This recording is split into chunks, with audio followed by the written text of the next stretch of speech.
We're in the southern tip of Longport, and this is all part of something the New Jersey Coastal Coalition is working on to improve flooding awareness and resiliency. And joined with me is Dan Skelton. I'll just let the cat out of the bag first, my predecessor right here. But he's also with the New Jersey Coastal Coalition. And Dan, what are we doing here this afternoon in Longport and across South Jersey? Yeah, what we did through a lot of the Atlantic County shore towns, we got great archive pictures from storms of the past, from the '62 nor'easter, the Great Atlantic Hurricane of '44, the more recent storms like Sandy and Jonas, and that shows this area at its worst and water at its deepest. Right. And we wanted to just have something to compare it to. Okay, that's what it looks like, when we're underwater. What is the comparison on a beautiful day like today? And here you go, nice and dry. Where during storms, this area would be under 3-4 feet of water, and the waves would be crashing in from the bay into the ocean. Yeah, and we've seen plenty of that, of course, over the past couple of months with coastal flooding and different storms. We had Faye, we had Isaias that came through. What are you hoping the people, the public, will get out of this? I think it puts it in perspective. I mean, I always love seeing online,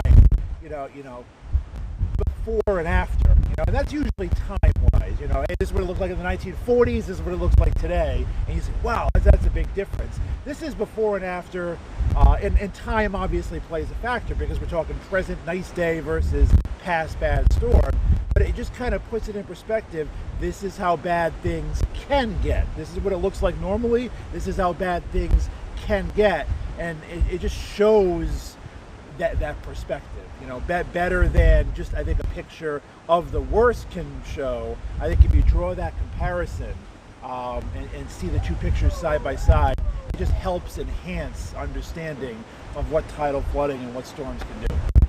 Well, we started in Longport here, so actually Seaview Harbor, which I think is technically Egg Harbor Township, possibly.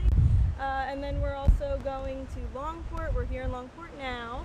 We went to 29th Street and basically taking photos of areas that have flooded or typically do flood, but also can be beautiful, vacation spots and our home for most of us. So it's showing what it could be and what it is.